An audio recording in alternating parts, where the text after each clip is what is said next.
మొదటిసారిగా మెంటపల్లి గ్రామంలో ఈ కార్యక్రమాన్ని నిర్వహించుకుంటున్నారు కాబట్టి ఆరంభంలోనే ఎక్కువ విషయాలు చెప్తే మళ్ళా సంవత్సరం అన్నట్టుగా 200 కుర్చీలు కాదు కదా, ఉన్న 20 కుర్చీలు కూడా ఖాళీ అవుతాయి. అట్లా కాకుండా ఎక్కడో మహారాష్ట్రలో ఇక్కడి నుంచి ఒక 1000-1500 కిలోమీటర్ల దూరంలో పుట్టినటువంటి అంబేద్కర్ ఈ మెంటపల్లి అనేటువంటి ఒక మారుమూల గ్రామంలో ఎందుకు మీరు విగ్రహాన్ని పెట్టుకున్నారు, ఎందుకు ఈ రోజు జయంతిని చేసుకుంటున్నారు, ఎందుకు ఈ రోజు మీరు ఉచిత వైద్య శిబిరం పెట్టుకున్నారు, ఎందుకు కంటి పరీక్షలు పెట్టుకున్నారు అనే విషయాన్ని ఒకటి చెప్పి నేను ముగిస్తా. నిజానికి డాక్టర్ బాబాసాహెబ్ అంబేద్కర్ కు చైత్ర నువ్వు చాలా బాగా మాట్లాడిన ఇంగ్లీష్ రా, ఓకేనా?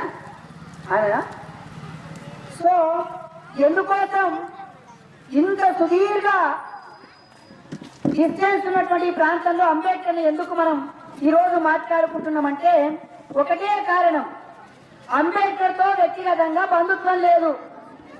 ఆయన డైరెక్ట్ గా మన రక్త సంబంధికుడు కాదు. ఈ మెంటపల్లి గ్రామానికి ఆయనకు సుఖలితం లేదు. ఎన్నడూ ఆయన ఊరికి మీరు వెళ్ళలేదు. ఆయన ఎప్పుడు మెంటపల్లికి రాలేదు. అసలు మనం ఆయన చూడలేదు. కానీ ఆయన బొమ్మని ఇక్కడ పెట్టుకున్నాం.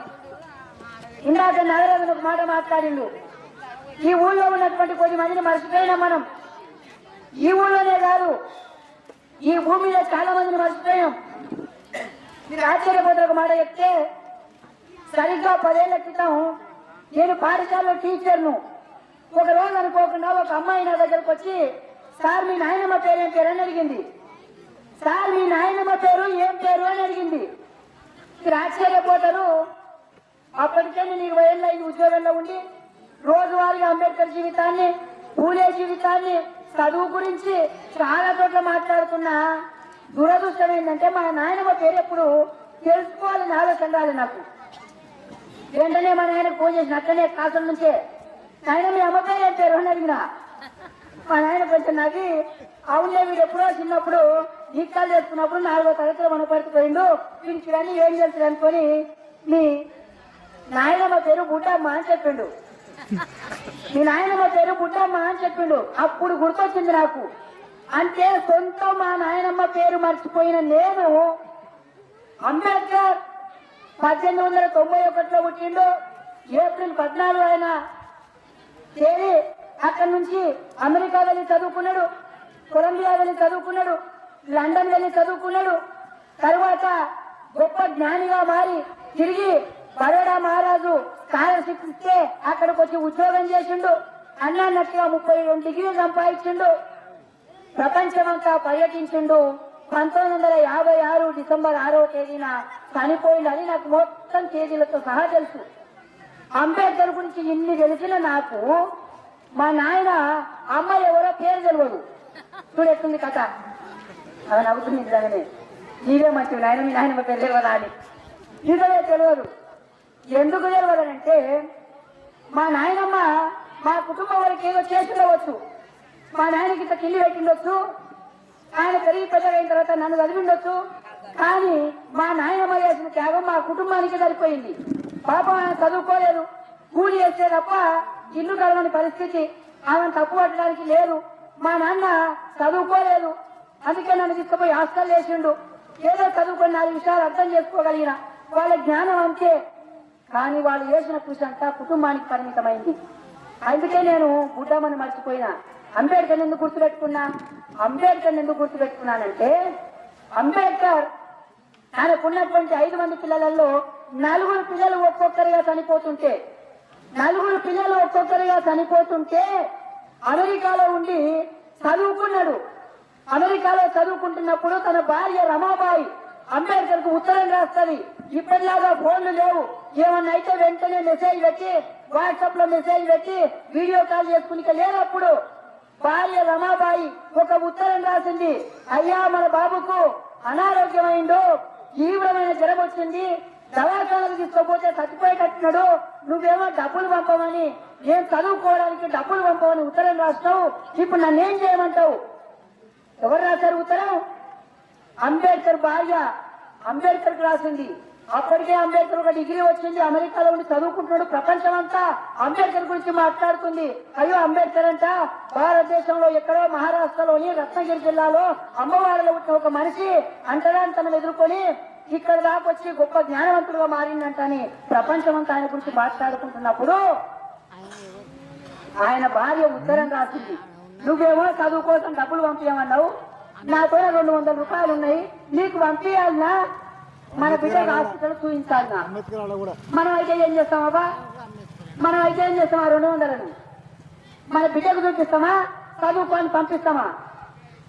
నేను అడుగుతున్నా, ఎవరైనా చెప్పండి, ఎవరైనా తల్లులు చెప్పాలి. ఆ 200 మన బిడ్డకు హాస్పిటల్ చూపిస్తామా, లేదా చదువుకొని పోయి అమెరికాలో నేను పంపిస్తామా? ఖచ్చితంగా హాస్పిటల్కే చూపిస్తాం, ఎందుకంటే చూపించకపోతే బిడ్డ చచ్చిపోతుంది. కానీ అంబేద్కర్ తిరిగి ఉత్తరం ఏం రాసిందో తెలుసా భార్యకు? రమా, ఎస్ మన కొడుకుని హాస్పిటల్ తీసుకపోతే బహుశా చచ్చిపోవచ్చు, కానీ నేను కానీ వాడి డబ్బులు పంపకపోతే, నేను ఇక్కడ చదువుకోకపోతే తిరిగి నా దేశానికి వెళ్లి నా మీద ఆశ పెట్టుకున్న 40 కోట్ల మంది ప్రజలకు వారి బాధలను తీర్చే అవకాశం కోల్పోతా. కాబట్టి ఆ 200 నాకే పంపి, దవాఖానలో ఎవరైనా దయాదాక్షిణ్యాలుండి చూస్తే చూయించు, ఒకవేళ చచ్చిపోతే తీసుకెళ్లి పూడ్చిపెట్టు అన్నాడు. మీరు ఆలోచించండి ఒకసారి, కన్న కొడుకు గురించి అంబేద్కర్ మాట్లాడిన మాటలు ఇది. నిజంగా నా బిడ్డ చచ్చిపోతాడు, అప్పుడు చచ్చిపోతాడు, చచ్చిపోతాడు. చచ్చిపోతే మనకందరికీ తెలుసు, ఒక బిడ్డ చచ్చిపోతే కొత్తది తెల్లబట్టలో చూడతారు, కానీ రమాబాయికి తెల్లబట్ట కొనుక్కుంటే డబ్బులు లేవు. నేనేమి సినిమా స్టోరీ చెప్పట్లేదమ్మా, నేనేమి సినిమా స్టోరీ చెప్పట్లేదు. బాబాసాహెబ్ అంబేద్కర్ జీవితంలో జరిగిన అక్షర సత్యాలు, నగ్న సత్యాన్ని చెప్తున్నా. ఆ బిడ్డ చచ్చిపోతుంది, భార్య దగ్గర పైసలు లేవు, తెల్లబట్ట కొనుక్కోవడానికి పైసలు లేకపోతే తన పాత చీర కొంగు చించి ఆ కొంగులో ఆ బిడ్డను చుట్టుకొని వెళ్ళి పూడ్చిపెట్టి వస్తుంది. చూడు, ఇది కదా అంబేద్కర్ త్యాగం, ఇది కదా రమాబాయి త్యాగం. అందుకోసమే మెంటపల్లిలో ఆయన గురించి మాట్లాడుకుంటున్నాం.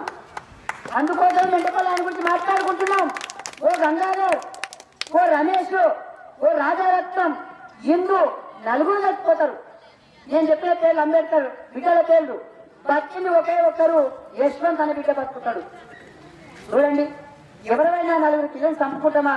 అంబేద్కర్ అడగాలే గాని, అంబేద్కర్ ఒక టెలిగ్రామ్ రాయాలే గాని హాస్పిటల్కు 200 కాదు, అప్పుడే 2000 పంపించే పరిస్థితి ఉంది. కానీ ఆత్మాభిమానం ఎక్కువ అంబేద్కర్ కు. చేయి దాచి నాకు డబ్బులు ఇవ్వండి అని అడగనటువంటి ఆత్మాభిమానం గల మనిషి అంబేద్కర్. అందుకే అడగలేదు, బిడ్డలు చచ్చిపోయారు. మీరు చాలా ఆశ్చర్యపోతారు. భార్య, మొన్న మనకందరికి కరోనా వచ్చింది, ప్రపంచమంతా కరోనా వచ్చినప్పుడు అందరం మాస్కులు పెట్టుకున్నాం, డోర్లు మూసుకున్నాం, ఇళ్లలోనే ఉన్నాం, చేతులు ఎప్పుడు డెటాలు పెట్టి కడుక్కున్నాం, మనిషిని ముట్టుకోలే. కరోనాలో ఎవరైనా చచ్చిపోతే వాళ్ళు మన చుట్టమైనా కూడా వెళ్ళి చూడలేదు. కానీ కరోనా కంటే 100 రెట్లు ప్రమాదమైనటువంటి ప్లేగు వ్యాధి వస్తే గత్తరంట, మనం గతలొచ్చిందని ఉంటుంది. మీ చిన్నప్పుడు ఇంటది మాట, అరే గతలొచ్చిందంట అని.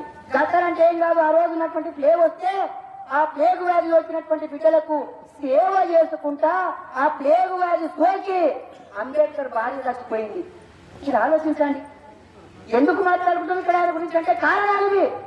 4 పిల్లలు ఆయన చంపుకున్నందుకు మాట్లాడుకుంటున్నాం. భార్య తన ఊళ్ళో ఉన్నటువంటి రోగులకు సేవ చేస్తూ ఆ గట్టలకు గురయ్యి చచ్చిపోయినందుకు మనం ఆయన గురించి ఇక్కడ మాట్లాడుకుంటున్నాం. ఈ 2 త్యాగాలు కాదు, చాలా త్యాగాలు. ఇందాకన్నా చెప్పిండు, భక్తులు చాలా మంది చెప్పిండ్రు, బడికి వెళ్తాంటే బడికి రానియలేదు. అరే నువ్వు వంట రానివాడివి, నువ్వు మమ్మల్ని కాచకూడదు, బళ్ళకి రావద్దు, నేను చదువుకుంటా అన్నాడు. సరే చదువుకుంటే చదువుకోగాని రూమ్లకు మాత్రం రాకు, డోర్ బయట నిలబడు లేదా బయట కూర్చో. డోర్ బయట కూర్చోబెట్టిండ్రు. చూడమ్మాయి చేతి ఎంత చక్కగా ఇంగ్లీష్ మాట్లాడింది, ఇంకో పాప చక్కగా అంబేద్కర్ గురించి మాట్లాడింది. అటువంటి పిల్లలు నువ్వు బళ్ళకి రావద్దంటే ఆ పిల్లల పశు హృదయం ఎంత గాయపడుతుంది. అంబేద్కర్ చిన్నగా ఉన్నప్పుడు నువ్వు బళ్ళకి రావద్దు, నువ్వు అంటరాని వాడవంటే సరే నేను బయట ఉండి చదువుకుంటా అన్నాడు. ఇందాక ఎవరో చెప్పినట్టుగా లెక్క చేయడానికి ఎవరైనా లెక్క చేస్తారని పిల్లల్ని అడిగితే మాకు రాదు అన్నారు పిల్లలందరూ. బయట కూర్చున్న పిల్లాడు నేను చేస్తాను సార్ అన్నాడు, నేను చేస్తాను సార్ ఆ లెక్క అన్నాడు. కానీ లెక్క చేయడానికి లోపలికి వచ్చే మిగతా పిల్లలంతా నో, ఆ పిల్లవాడి లోపలికి వస్తే మేము వెళ్ళిపోతాం బడి నుంచి. ఎంత బాధపడినట్లండి. ఆ పసి మనసు ఎంత గాయపడింటది. అయినా దిగమింగుకొని నీళ్లు తాగుతుంటే నీళ్ళ దగ్గరికి రానియక, తింటామంటే వాళ్ళ బాక్సులు ముట్టుకోనియక, గుర్ర బండి మీద వెళ్తామంటే బండివాడు నేను నడుకొని నువ్వు కూర్చుంటే అంటే ఒక్క అవమానం కాదు, జీవితం మొత్తం అవమానాల పాలయ్యి అవమానాన్ని ఎదుర్కొని కసిగా ప్రతి అవమానాన్ని కసిగా పెంచుకొని నేను చదువుకోవాలి, చదువు ద్వారానే ఈ రోజు ఈ అవమానం అయితే నేను పొందుతున్నానో అక్కడ గౌరవాన్ని పొందాలి అని అనుకున్నాడు. చదువుకొని ఒక రాజు 20 రూపాయల స్కాలర్షిప్ ఇస్తే ఆ డబ్బులు తీసుకొని వేరే దేశానికి వెళ్ళి చదువుకొని గొప్ప విద్యావంతులుగా మారి తిరిగి భారతదేశానికి వచ్చి ఈ భారతదేశంలో ఉన్నటువంటి ప్రజలందరూ వాళ్ళెవరో ఎస్టీలు కాదు, ఈ దేశంలో ఉన్న ప్రతి మనిషిని ఎవరైతే అంబేద్కర్ అవమానపరిచిందో వాళ్ళను కూడా ప్రేమించినటువంటి మనిషి అంబేద్కర్. చాలా మంది అంటారు అంబేద్కర్ అంటే ఎస్సీ కులంగా పుట్టిండు, ఎవరు కాదంటారు. రాఘవరెడ్డి గారు ఒక ఓసీ కులంగా పుట్టిండు, అది వారి తప్పు కాదా? సహజంగా జన్మం అక్కడ జరగవచ్చు, కానీ వారి రోజు ఎవరి గురించి మాట్లాడుతున్నారు? అంబేద్కర్ గురించి మాట్లాడుతున్నాడు. ఇక్కడ బీసీలు ఉన్నారు, వాళ్ళు ఎవరి గురించి మాట్లాడుతున్నారు? ఓ అంబేద్కర్ గురించి మాట్లాడుతున్నారు, ఓ పూయ గురించి మాట్లాడుతున్నారు, ఈ గ్రామంలో మంచి చేయాలని ఆలోచన ఉన్న వాళ్ళ గురించి మాట్లాడుతున్నారు. అట్లా అంబేద్కర్ అనివార్యంగా ఎస్సీ కులంలో పుట్టి ఉండవచ్చు, కానీ భారతదేశంలో ఉండే 40 కోట్ల ప్రజలు వాళ్ళు ఎస్టీలైనా బీసీలైనా మైనార్టీలైనా ఓసీలైనా ఎవరైనా కానీ వాళ్ళ హక్కుల కోసం రాజ్యాంగం రాసినటువంటి అతి గొప్ప మేధావి